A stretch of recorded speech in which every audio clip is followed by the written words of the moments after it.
今日はタンパク質の摂取量についてちょっと話していきたいなと思います。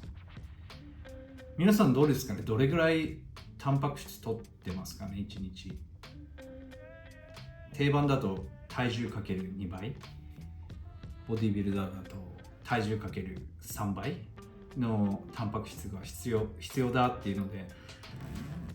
特にトレーニング始めたての人なんかは本当にプロテインを買ってなるべくそこに行くように毎日食事からが中心なんですけど、必死にそこまで行こうとしてやってる方多いと思うんですよ。僕も実際そうだったんですよ。体重2倍もやりましたし、体重3倍もやったし、難しいですよね。どれぐらい取ればいいのか分かんないですよね、正直。僕も分かんなかったんですよ。分かんなくて、とりあえずいっぱい取ってればいいだろう、多く取ってて悪いことはないだろうと思ってて、もうガンガン取ってたんですね。でもある時気づいたのが、じゃあ僕体重80キロでかける3倍って言ったら3杯240g のプロテイン取ります。固形からもしくはプロテイン、それか組み合わせた形ですね、取ります。でこの 240g のタンパク質が口から入って胃で消化されて腸に行って、腸で吸収されて初めて体の中に細胞の方に行くわけなんですけど、どれだけ吸収できてるのっていうところが疑問を持ち始めて、240取ってても逆にうまく消化吸収ができてなくて、結局 100g しか吸収できなくて、残りの 140g が吸収されずに排出されてたらって考えたら、すごいもったいなくないですかね。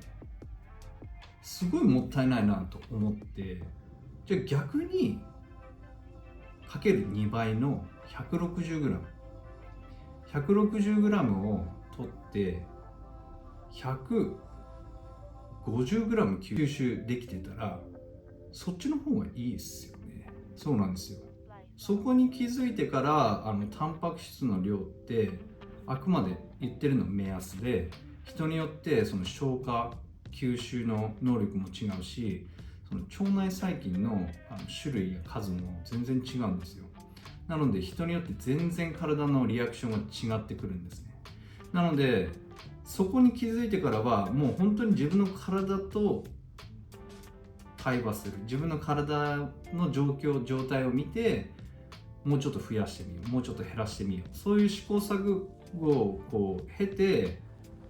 今に至ったんですけど、じゃあどういうところで判断していけばいいかっていうと、お腹を下してたりガスが多く出て、そのガスの匂いがかなりきつい、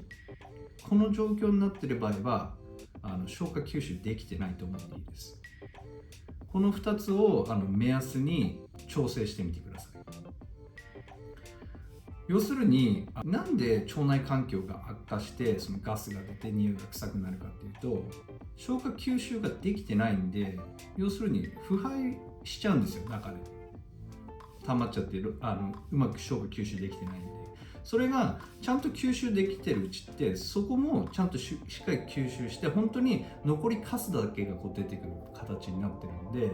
ちゃんと消化吸収できてるのであれば、なんかガスが溜まっておならがずっと出っ放しだとか、おならが匂いが本当にきつくておかしいみたいなことにはならないんですよ。なので自分で本当に実験みたいな形になっちゃうんですけど、量をちょっと試しながら、自分がどれぐらい取るとおならが出てガスが溜まっておならが臭くなってしまうのか、そこのラインを自分で探してみてください。人によっては200g 取っても全然腸内環境悪くならないっていう人もいるんですよ、実際に。消化吸収能力高くて、そういう人はもう全然取ってもらって構わないんです。それで消化吸収できてるんでそのままでいいんですが、僕みたいなタイプ、消化吸収能力が高くない人は2倍3倍って取ると過剰になってるパターンがすごく多いんですよ。でやっぱりありがちなのが多く取ってた方が少ないよりはいいだろうと思ってみんな取ってるんで、その自分の処理能力以上の量を取ってしまってるパターンがすごく多いんじゃないかなというふうに思うので、自分の量っていうものを探してみてください。自分の腸の状態と相談しながら量を探してみるといいんじゃないかなと思います。取ったタンパク質の 90%、95% 吸収できてた方が当然いいんですよ。例えば 200g 取っても半分しか吸収できない。そうっていうと 100g しか吸収できない。それだったら 100g 取って 100g 近い95とかを吸収できてた方がどう考えても効率はいいし、腸内環境も乱れないし、お金も無駄にならないと思うので、ちょっと取りすぎなのかなっていうのを考えてみてください。もしかすると過剰な状態になってるかもしれないので、それを一つの目安としてやってみることをお勧めします。